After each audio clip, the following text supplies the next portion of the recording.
আপনি মাদ্রাসা মসজিদ করেছেন, আপনি দান সৎকার করেছেন, কিন্তু ইসলামকে রাষ্ট্রীয়ভাবে কায়েম করলেন না। আপনি সবগুলো ভুলের মতো রাষ্ট্রীয় ইসলাম কায়েম করা নামাজ।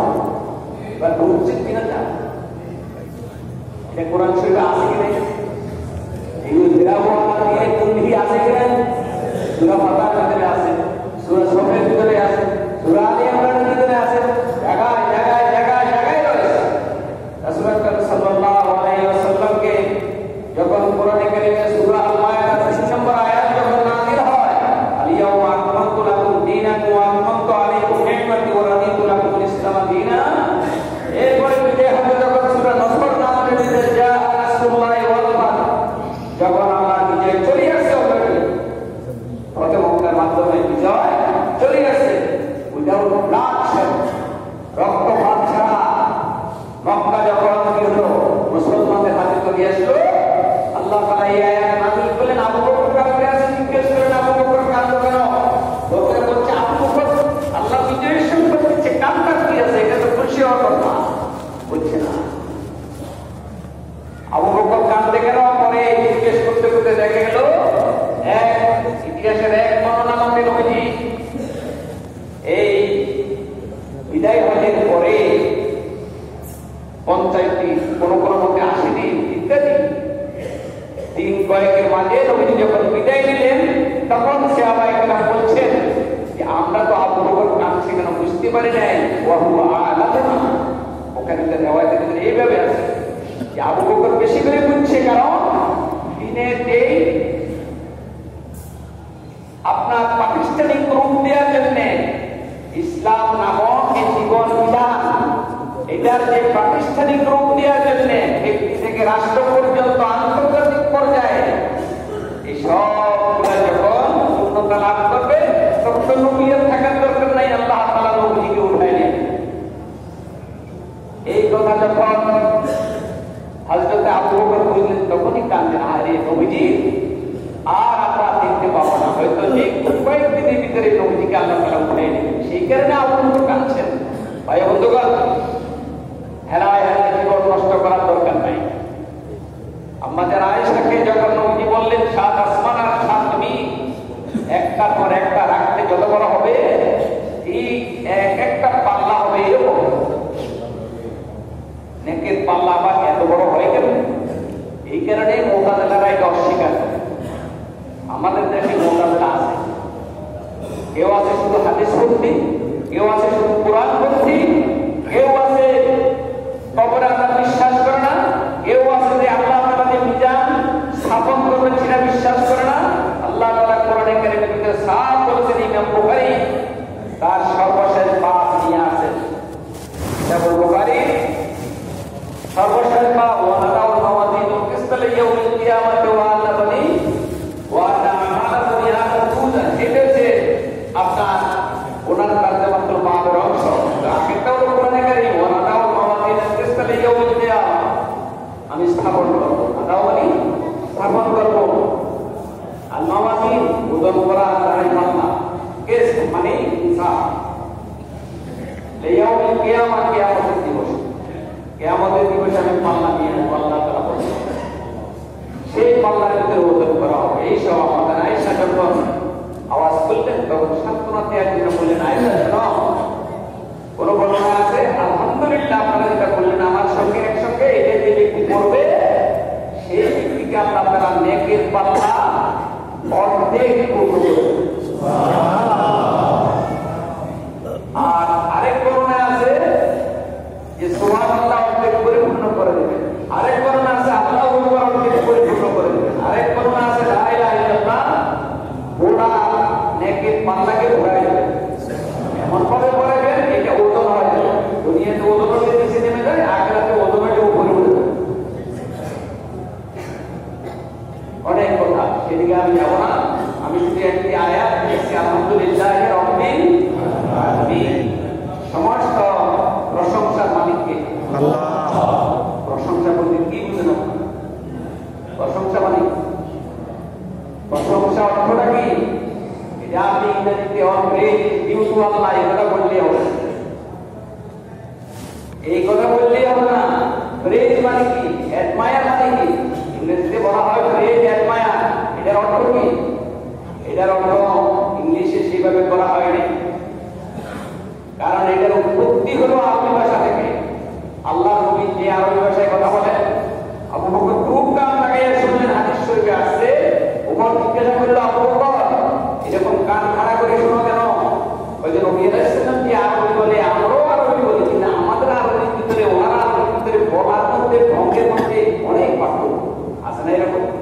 আছে। আপনি যেভাবে কথা বলেন রাজশাহী নওগাঁ লোকের আরেকটু সুন্দরভাবে কথা বলেন, ঠিক না? বা আরো দেখা আছে দেখবেন কথার ভিতরে এত শ্রুতি মধুর, এত সুন্দর, ইত্যাদি ইত্যাদি। নবী আলাইহিস সালামকে জিজ্ঞেস করলেন, রাসূলুল্লাহ আমরা যেরকম আরবি বলি আপনি তো এরকম বলেন না। বলেন আমি ইসমাঈল আলাইহিস সালামের ভাষাটা বড় বলছি। বলছি সেটা আপনাকে কে শিক্ষা দিল? আল্লাহ তাআলা জিবরাইলকে পাঠালেন, জিবরাইল আমাকে শিক্ষা দিয়েছে। সুবহানাল্লাহ। আমাদের রাসূল এত সুন্দর ভাষায় কথা বলতেন, বিমুক্ত আরবের আবু বকর নামে একটা বড় ধরনের শায়ের, আল্লাহ তাকে বলছেন বদরের যুদ্ধে মুসলমানদের বিরুদ্ধে সে আসছে, দরবারে ধারণা করছে হতে ভাইয়া রাসূলুল্লাহ আপনি তো বলছেন আবু বকরকে না মারার জন্য, সে তো এই হস্তে দরবারে ধারণ করে 100 টাকা বড় অবশ্য পরে মারা গেল। আবু বকর যিনি নবীজিকে অনেক সময় সহযোগিতা করেছিলেন মুক্তিযুদ্ধের দিনে, তাই বন্ধু যেটা করতেছিলাম এইভাবে করে নবী সান্ত্বনা দিলেন। সেই জিকিরগুলো আমরা করি তো নাকি করি তো, বলবেন যে তার চুক্তি কোথায় লক্ষ্য করবেন। আমি প্রশংসা কারে ভাই সেই ব্যাখ্যা করে দেবো না, আপনারা সময় চলবে না, সেই কারণে সময় আছে। এই আলহামদুলিল্লাহ রাব্বিল আলামিন সমস্ত জাহানের প্রতিপালক। এই প্রতিপালক মানে প্রতিপালন করে রাষ্ট্রপতি যেরকম লালন পালন করে এরকম ভ্যাকসিন একটা দিলে কিছু খাবার দিলে এর না প্রতিপালন না। আপনি জানেন এটার মূল অর্থ বর্তমান সময়ে হুজুরি যে বক্তব্য সমস্ত ক্রেডিটের মালিক না বলেন, সমস্ত ক্রেডিটের।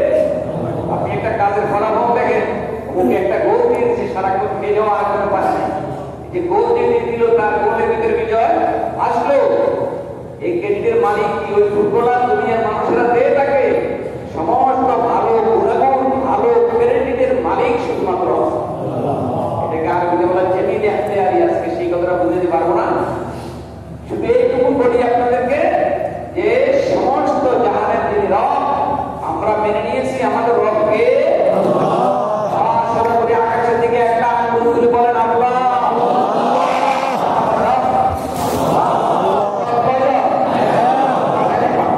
এখানেই পার্থক্য যদি বুঝতে পারেন।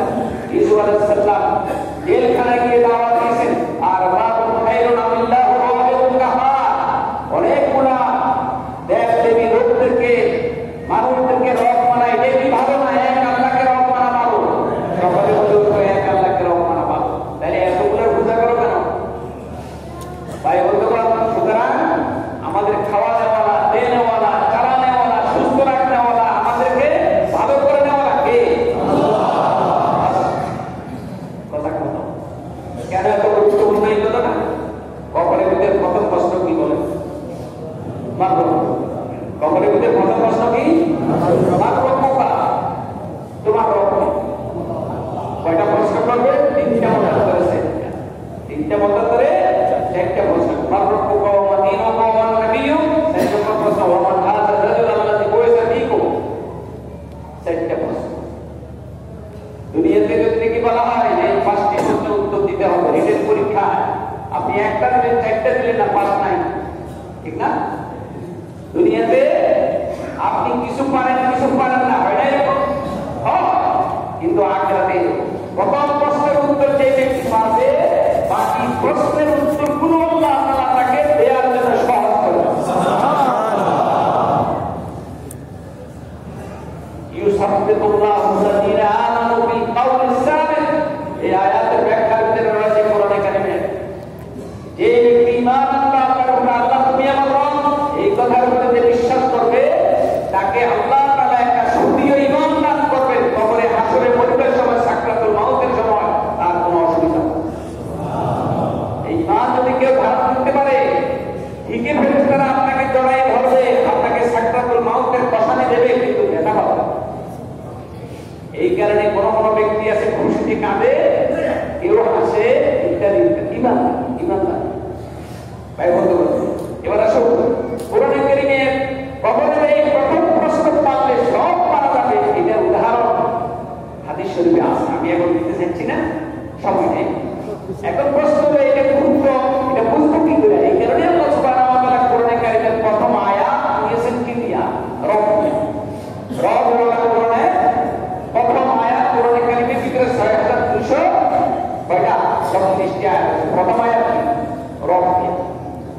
আয়াত, শেষ সূরার প্রথম আয়াত আউযু বিরাব্বিন নাস, শেষ সূরার প্রথম আয়াত কি রব্বিয়া। কোরআনে কারীমের প্রথম সূরার প্রথম আয়াতের অর্থ